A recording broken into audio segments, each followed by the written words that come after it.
Can you trust YouTube guitar reviewers? Hey everybody, Jay Salen here. Welcome back to the channel. So last week I did a review on the Enya Inspire Smart Guitar. I had done a review on the Enya, I think it was the Sonic Go. It was a Les Paul style guitar. They're supposedly made out of carbon fiber. They're like an all-in-one guitar, and they have a built-in speaker and built-in effects and all that good stuff. And this new one is a Stratocaster style guitar, and unless you're living under a rock, you've noticed that everybody and their brother, including me, on YouTube last week dropped a video review on this guitar.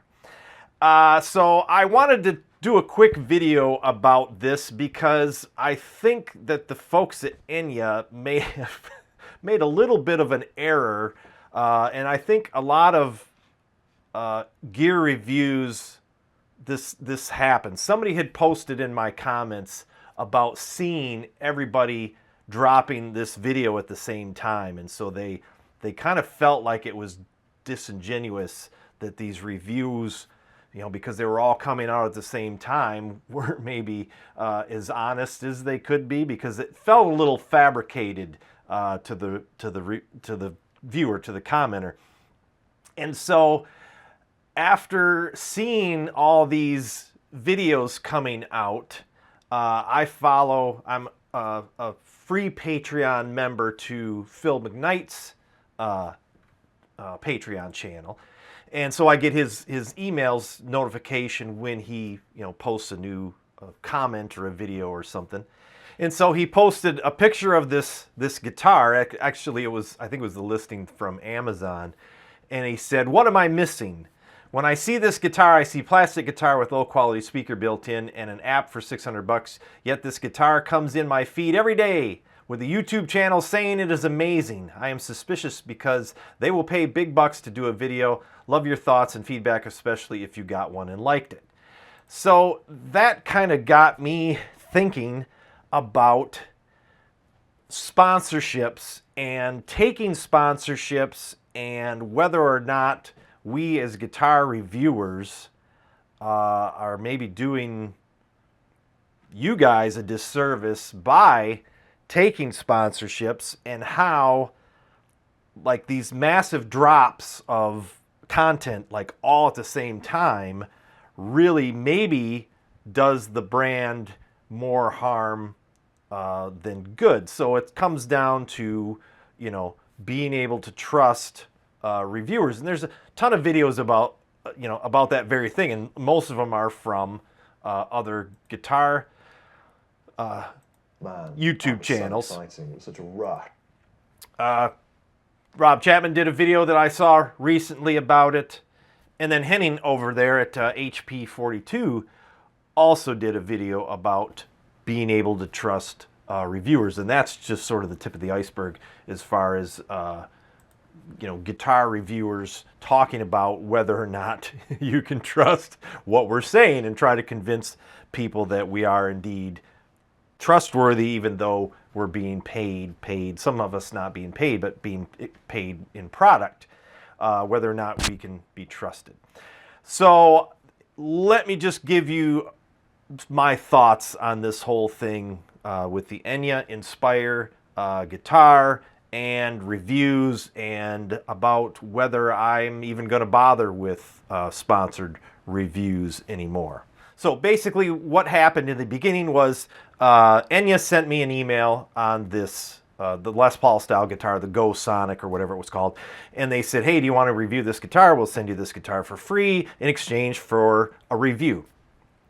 And they give you some bullet points and everything. There was no contract, there was no script, there was none of that stuff. The guitar showed up, and I reviewed it and kind of tried to do the best, most honest review that I could do, and sent them the link to it later, and they're like, "Hey, thanks." That was it.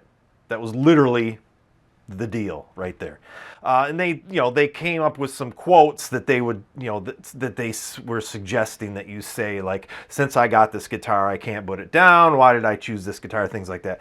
But they didn't tell you had to follow that script. They wanted you to talk about the speaker, talk about like the portability of it, and the carbon fiber, which we'll get into that later. And so, you're really free to do what you wanted to and to talk about it honestly. And I didn't feel any pressure to, talk good about this guitar, even if it were bad. And I was surprised, because I hesitated at first to take this sponsorship because I thought, well, this guitar isn't really up my alley. It's not something that I would buy for myself, and I know that most of the people that watch this channel probably wouldn't buy it either. But I thought, what the hell, they're going to send it to me for free. Might as well get it and review it. If I don't like it, I just sell it, which I ended up doing. I ended up selling it. And so I got it, and I was pretty surprised. I was actually surprised that it was, at the build quality of it. I was surprised at how nice of a guitar that it was for being made out of plastic, basically. Plastic or carbon fiber. They say carbon fiber, but... So then they sent me another email later announcing that this new Inspire was coming out, and if I wanted to review it. And this time, they said they wanted you to do 2 videos in exchange for the guitar. Wasn't paid any extra. I don't know if other reviewers were paid extra or not. I got to pick out the color that I wanted, and then they gave you dates in which to publish the video. And that's where things get a little weird. Because the first review I did, they just sent me an email, said, hey, you want to review this guitar? And I said, sure. And they sent it to me. And they said, hey, when do you think you'll have that review? I says, oh, I'll probably have it in a couple weeks. Okay, great. So it was, and I had seen other reviews, but they were spread out over YouTube. And so it didn't look odd. There was nothing odd about, it's like if you look up videos on YouTube, you're like, oh yeah, there's a few here and there, and people talk about it. Steve Cassidy did a review on it. And so you felt like it was natural, kind of, I guess. I don't even know how to explain it. But then, when they sent me this email about they said the product will be released on April 17th, and you need to post the video between April 22nd and April 30th. Now, of course, some people, I noticed, posted early. Some posted like a premiere link so that their video would premiere, so it was like an announcement of the... And I think I talked about the review on a community post and on my Patreon, that it was coming. Well, then, of course, April 22nd rolls around, and all our videos drop, because everybody wants to be the first person to get their video posted because they want the views, because they know that this is a time-sensitive thing, and by the 10th video that somebody sees of this thing, they're very quickly going to get burned out of seeing this damn guitar on YouTube. And so I don't know. I may be naive, but I didn't really think about it. I thought, okay, I'll get it out. I think I posted mine a day. They said between April 22nd and April 30th. So today is the last day I could have posted it today. But I wanted to get it done and get it out of the way. And then I have to hold on to the guitar for a couple weeks. They said, post another video in May as a follow-up and talk about some things. And I was going to play it for a while, and I was going to actually record some stuff with it, because I didn't do that with the last one, and talk about, the features, and really kind of dig deep into it a little bit to talk about whether it's worth it, and if it, try to talk about maybe some of the reasons that, because it's, it's $500, $600, $599. It's not exactly an inexpensive guitar. And so when I saw that Philip McKnight post, I just got to thinking, and then I saw Guitar Max post his video, and so I kind of went on YouTube, and I'm looking, and there's literally dozens of reviews on this guitar, and they've all been within the past week. This one's older. This is the Les Paul style one, so even Daryl Braun did it.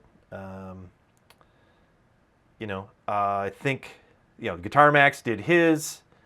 60s Heikel Hum did one. The Bald Shredder did one. So from small channels all the way up to some of the more well-known channels did a review on this guitar. Now, let me say this. I will say that I don't think that any of us are being dishonest about the guitar, because the guitar is fine. It's a fine guitar. It's amazingly good for what it is. It's got stainless steel frets on it. It's all one piece. They say it's carbon fiber, but I think that's a little suspicious. It sounds good. You can plug it into a regular amp, or you can use the app. The app is a little cheesy. The speaker's a little cheesy. But if you're using it for practice, lessons, or whatever, yes, the price point is a little high. And I didn't really talk about that in my video, because to be completely honest, I didn't really even look at how much the retail price. Maybe I mentioned, I don't remember, but I probably should have talked about the price of it up front, but I didn't. So that might make my video seem like like I'm not being completely honest, because I just glossed over how much this thing costs. But the cost of every guitar is going up, and it's got a lot of technology in it. So I mean, I don't think they're like trying to gouge people with the price. I think it's probably fairly priced because of all the technology that's in it and the costs going up. And they probably don't sell a ton of them, so they got to make, granted, these businesses are in business to sell gear and make money. So, but if you don't think it's worth it, then that's up to you to decide. That's not up for me to decide for you. I think my job is just to play the darn thing, show you what it sounds like, tell you what the features are, talk about whether it's got any issues or not. I think we all did that. All the guitar reviewers did that. I don't think anybody talked about it being the greatest thing that they've ever played. So I don't think, at least from what I saw. So I think everybody was being honest, even though we're being paid to talk about this guitar. But I think the thing that is kind of shooting us all in the foot is the fact that Enya said, you have to drop this video all in, what was it? Was it a week? 22nd to the 30th. So yeah, a week. We had a week window in which to post this first video. So now in 2 weeks, you're going to see another wave of reviews, follow-up reviews on this guitar. So I think what that does is, it's like TV commercials. TV commercials and commercials come at you so much that eventually you just tune them out. And so I think that's kind of what, it could leave a bad taste in people's mouth, that all of us, and it could really kind of give people a negative opinion of us reviewers, because it all looks like we're pushing this product. So it sort of takes away the authenticity of it, and it takes away our credibility, because it looks like we're all on this bandwagon together. And so that kind of left me feeling, a little uncomfortable. And so that's why I kind of wanted to do this video, just to kind of explain, why you may be seeing all these videos at the same time, because that's how it worked.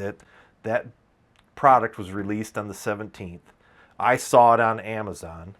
Enya does their own promotions of it, so it came up on like Amazon and YouTube. Some videos came up, but we weren't we weren't supposed to post anything until the 22nd.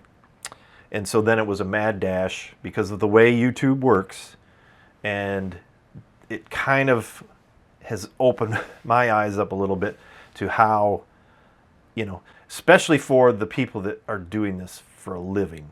I don't do this for a living. I make a little bit of money at it. I try to make enough to pay for, so the channel pays for itself. Because if it starts costing me a ton of money, then I just won't do it anymore.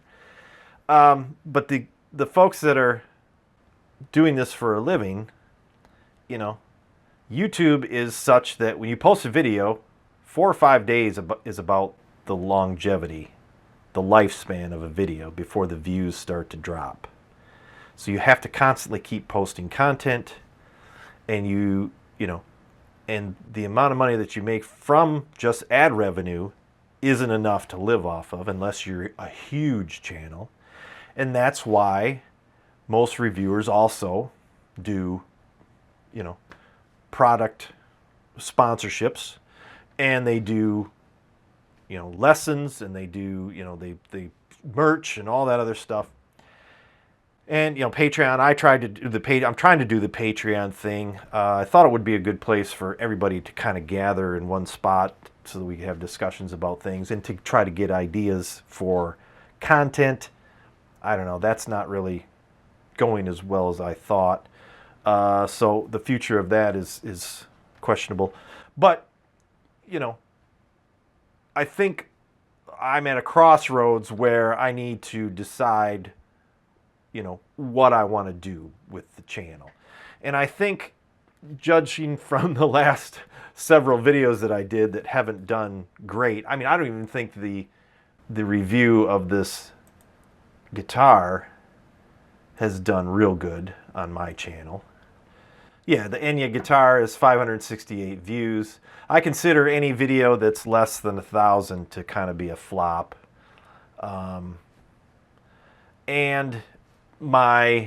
So not only have my views kind of tapered off, but my subscriber rate has kind of plateaued. So I'm right around, I'm getting pretty close to 4,000. I think that's good. I mean, when I started this channel, it was basically me just talking about the gear that I had bought used on Goodwill auctions, because I had found some guitars on there that were, basically discontinued, or good deals on guitars that were super expensive, to buy new. And I thought, well, why don't I just make some videos about it? And it was, just a fun thing to do. Well, then your sort of mindset changes a little bit when you get monetized, because then all of a sudden there's financial incentive and reward for doing the videos. And that's probably how most people get started. They probably say, hey, I want to talk about my hobby or my passion or whatever, and then it just escalates. And if you get enough viewers, subscribers, you get this revenue stream coming in, then it becomes a business. It becomes a job. Well, I'm getting a taste of what it's like to do this as a job because of these sponsors, and I'd rather not do this as a job. I mean, I wouldn't mind doing YouTube as a job. I have other channels that are making money, or one other channel. I'm working on some other channels, and that's fine. I like making content. I could do this for a living. But guitars, that's something that is supposed to be, to me, fun, enjoyable. What I want to do, my goal with the channel, is to give people like me that aren't maybe the greatest guitar player, maybe don't have a ton of money to spend on gear, some, ammunition going forward when they're trying to make choices about what to buy, what gear to use, how to get the best sound, things like that. Because, for me, it's been frustrating trying to get the sound that I hear other guitar YouTubers getting. And so I want to kind of get back to that. I've got a good core of regular viewers that I think will watch my stuff no matter what, as long as I keep it, you know, keep it focused on guitars. But, you know, taking sponsorships and things like that, especially gear that doesn't really have anything to do with guitars. I did the in-ear monitor thing from X-Vive, and I did some other things. I did a couple microphones and stuff like that. So I haven't done a ton of sponsored reviews, but it kind of feels like work. I was really busy at my business, my real business. I think it was last week when I was supposed to put this video out. And I'm really down to just one day a week of being able to produce content, and that's on Wednesdays. And sometimes it takes the whole day to make content. So I was like, oh man, I got to do this review on this guitar. I don't really want to. So it became kind of like work. And yeah, so I don't want to do that anymore. So I will say that, like, I'm going to be doing a sponsored review on a Tees, one of the new Tees guitars. But the thing about that is, I've spoken to Torsten. He's the owner. Well, I don't know if he's full owner or part owner or whatever. One of the founding members or whatever of Tees. Maybe he is Tees. I don't know.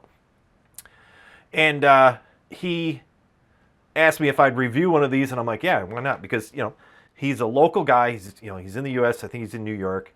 I've talked to him. We did a video chat the one time when his guitars kind of first came out. Great human being. Passionate about guitar. He's just trying to run a business, you know. So and I know, you know, there's like a relationship there. So I don't have a problem reviewing, you know, stuff for like him and like Hill's guitar. When they didn't send me a free guitar though, I just got a discount on it, and then they sent me one that I had to send back. You know, again, a U.S. group of people trying to run a business. I mean, yes, they're imported guitars. Don't get me wrong; they're not made here, but they're meant to be a budget guitar. You'll never see a budget guitar built in the U.S. You just won't. I'm actually going to do a video about that. So I think I'm just going to stick with those small. Those small guitar companies, so that I can help promote them. And I'm only going to do reviews on gear that I'm interested in. So that's what's going to happen going forward. So all these sponsored reviews, I don't know. I'm not interested. And but I want you to know that if you see all this stuff online, it's not a scam. You know, the guitar reviewers aren't out to pull the wool over anybody's eyes. I think everybody is clearly, you know, honest. They'll give an honest review. I'm pretty sure that if I'm pretty sure that if a reviewer got a guitar that was so bad that they couldn't say anything good about it, that they probably wouldn't review it. They would probably send it back. At least that's what I would do. I got a audio interface one time that a company sent me to do a review on. I had reviewed 2 of their microphones. The microphones were great. They were really affordable. They sounded good. They sent me this audio interface. It was terrible. It was just terrible. So I said, look, this ain't going to work. I'm not going to review it. So anyway, I don't want to keep this too long. We're already at, looks like 25 minutes, but I just wanted to do a video about that.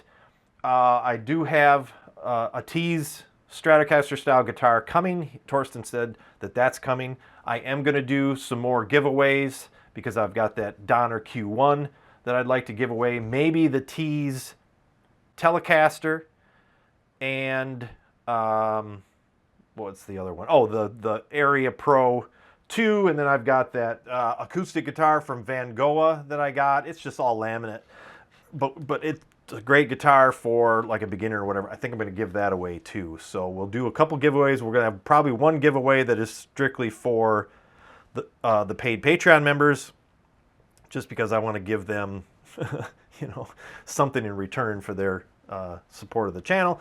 And then we'll do a couple other giveaways for just everybody. So anyway, there you go. That's sort of my rant this morning on the whole Enya Inspire phenomenon. So when you see my follow-up review on it in 2 weeks, you'll know what's going on. And when the YouTube is flooded with, everybody doing their follow-up reviews in 2 weeks, you'll know what's going on. And that's just kind of my 2 cents about the whole sponsorship thing and whether you can trust gear reviewers that are being paid, that are getting sponsored gear, and why I'm just not, unless it's something, if Fender wants to send me stuff, I do that.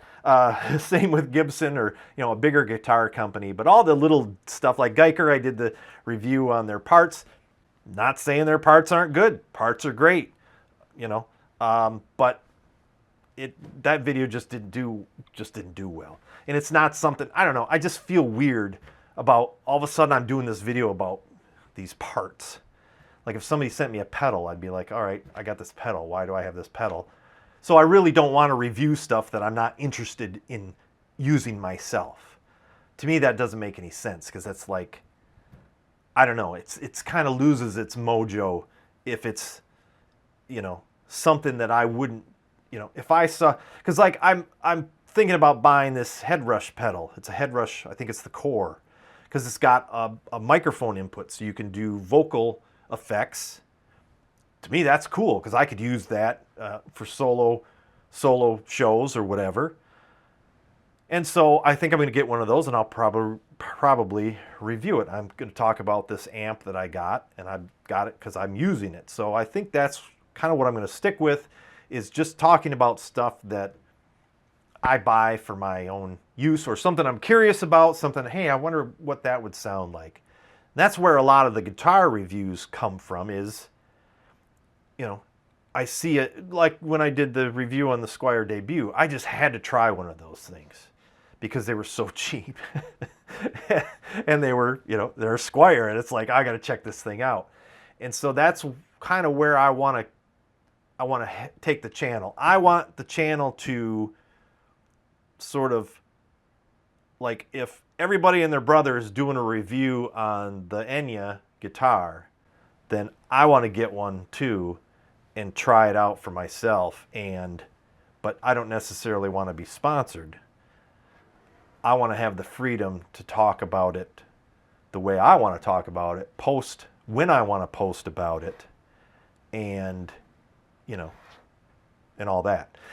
And, because it's great to get free gear and everything, but, when I buy gear, I turn around and sell it. Yeah, granted, I sell it usually at a loss, but at the end of the year, my channel breaks even. So in a way, I'm getting free gear anyway, because and that gear isn't tied to somebody. There's no obligation there. I just buy stuff because I like it and talk about it. It's not really a review. I guess it's a review, but it's not somebody telling me or asking me to review. So anyway, don't want to ramble too long. That's all I got to say about that. So thanks everybody for tuning in. We'll try to keep the content coming. Busy right now with my business. Like I said, I only have 1 day a week where I can work on content. So expect maybe one video a week, maybe a couple a month, and then maybe this fall we'll get back into doing things on a more regular basis. But again, I appreciate everybody for supporting the channel. Maybe we'll do some more live streams too, because Brian's live streams seem to go over really well. I think it'd be fun just to talk about guitars. Maybe that's a good way to get ideas from people. And I know that Brian even said this from Searching for Tone. If you don't know who Brian is, he even said that some people don't like to leave sort of the YouTube ecosystem, like to go out to Patreon or go out to the Discord servers and things like that. They like to be all within YouTube. So I think maybe doing live streams maybe once a week or a couple times a month would be a good idea, and maybe even do memberships on YouTube instead of the Patreon stuff. But anyway, we'll see how it goes. So anyway, thanks again for watching. We'll see you next time.